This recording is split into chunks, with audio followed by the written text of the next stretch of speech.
Hi, everyone, and welcome back to the Bravo Docket.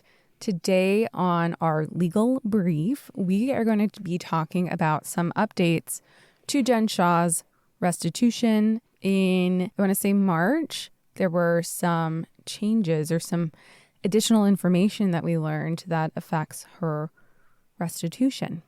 Do you want to talk about that? The final order of garnishment was entered on March 21st, 2023, and it's entered pursuant to the Mandatory Victim Restitution Act and the Federal Debt Collection Procedure Act. And the United States sought, obtained, and served writs of garnishment upon garnishees for substantial non-exempt property belonging to or due to Jen Shah in order to collect restitution owed to the victims of her crime. Yeah, so what happened, and we know from, or you should know from our coverage of Jen Shah's legal case, is that she was ordered to pay restitution. And as part of that, the court is able to seek and garnish some of the money that she is owed from various employers. And so the definition is the amount of money, property, or credits other than personal earnings of the judgment debtor that are in the garnishee's possession or under the garnishee's control at the time of service of the order. So they're saying, hey, instead of going directly to Jen, we're going to go to you guys and capture any money that she's owed and make that go towards restitution. Yeah.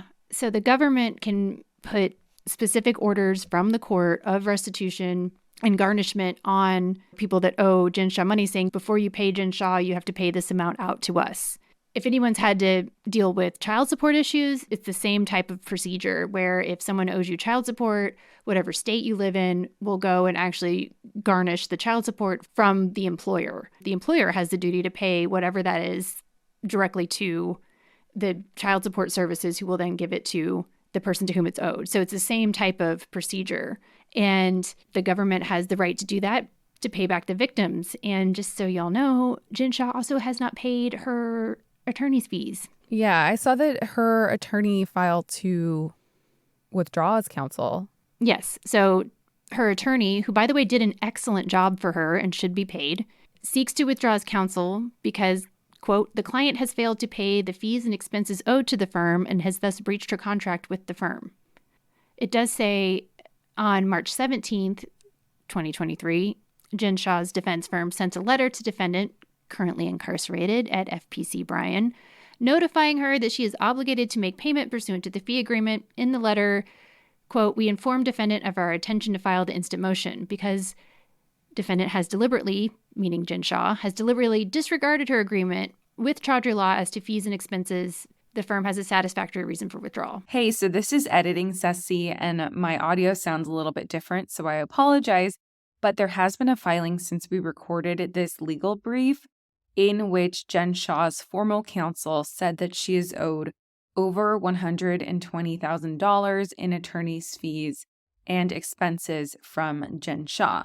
So that doesn't mean that Jen Shah wasn't paying any of her fees, because I am far beyond sure that Jen Shah's representation cost more than just $120,000. I am 99% confident that it cost her more than that much money, but that just means that she, according to her former attorney, hasn't paid this outstanding amount.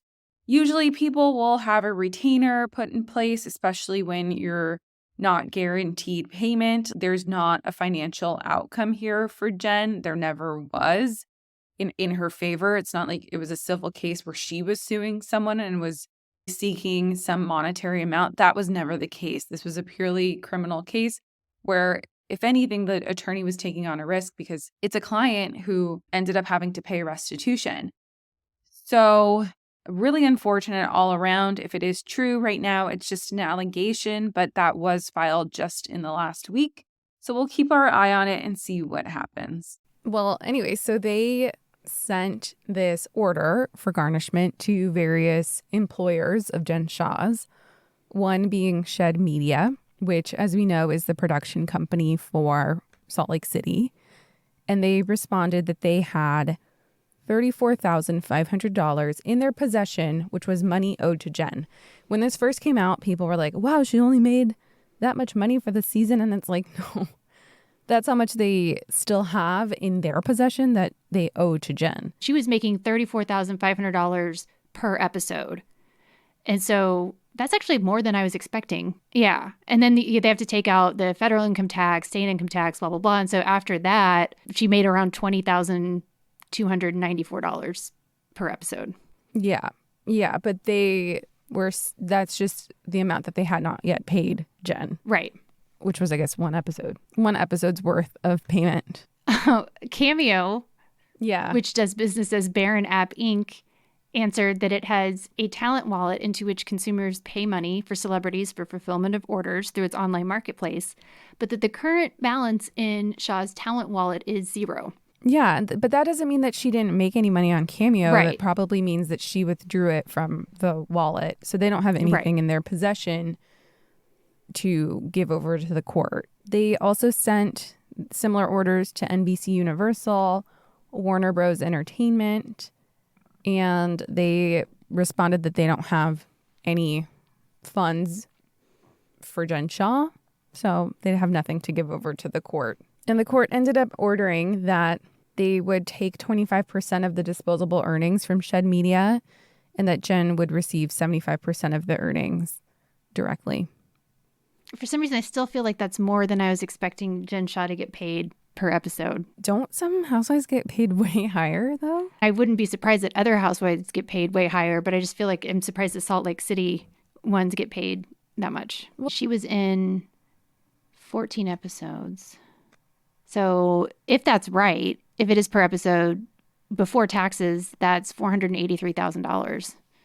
I mean, not bad. And then after taxes, it's around $280,000 for the third season, the 14 episodes in the third season, because she wasn't in the reunion, so she wouldn't get paid for that. Yeah, like if you have your own money that you're raking in from work, like say you're Nicole and you're an anesthesiologist and this is just extra money, that's great. Yeah, that's great. That's throw fancy parties and buy more shoes money.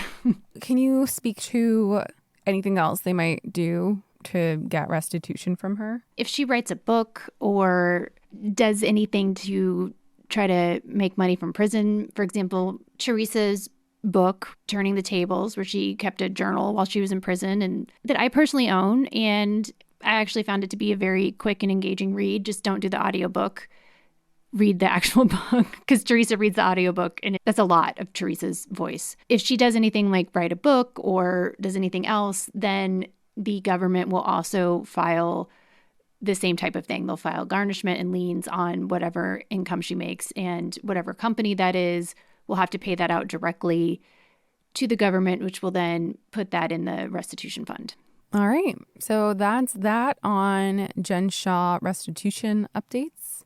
And until next time, thank you. Bye, legal team.